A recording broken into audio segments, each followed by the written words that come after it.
Hi, I'm Lynda Carrier. I work for the Department of Horticulture and Landscape Architecture for Oklahoma State University. And this year we're doing a tomato study.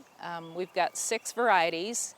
We are looking at 3 different growing conditions, one being in the greenhouse, one in the field, and the other in high tunnel.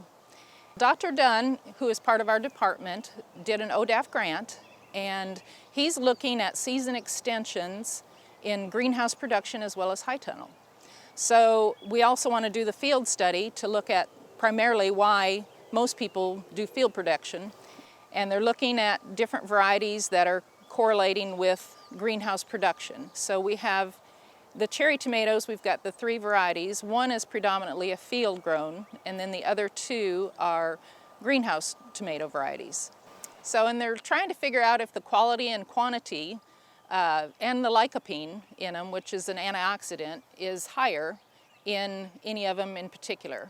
The lycopene analysis was done at Oklahoma State University under Dr. Maness and Donna, and we did it at different intervals of the year. We did 3 different timings, one early in the season, one at mid-season, and one late in the season. And then we also looked at ripeness of each variety. They did lycopene analysis on some that were lighter colored and some that were a little bit more ripe, and then ones that were very ripe. On the cherry tomatoes, on these 3 varieties, they were a little bit different in sizes. This BHN 268 is a little bit larger cherry tomato. The 2 Indeterminate varieties that are greenhouse production had, which are Favorita and Sakura, they are much smaller tomatoes, especially the Favorita. The 3 varieties of slicers were BHN 964, Geronimo, and Trust. The 964 is typically a field-grown tomato, and the other 2 varieties are indeterminate greenhouse varieties. In the study, we found that the field-grown BHN 964 had larger tomatoes but less yield, and then the 2 greenhouse productions had a little bit higher yield in our field study.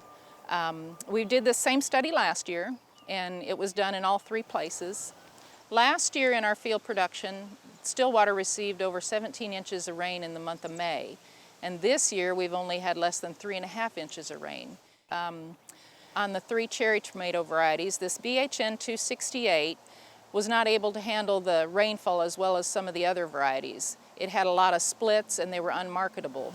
We did a taste panel last year, and on the taste panel, the high tunnel had the highest ratings overall as far as the flavor. When we tested the lycopene, there wasn't a lot of differences overall. So at the end of the year, we'll compile all our results from the 3 studies, and we'll report this in our vegetable trial report, and that'll come out at the end of the year on the horticulture webpage.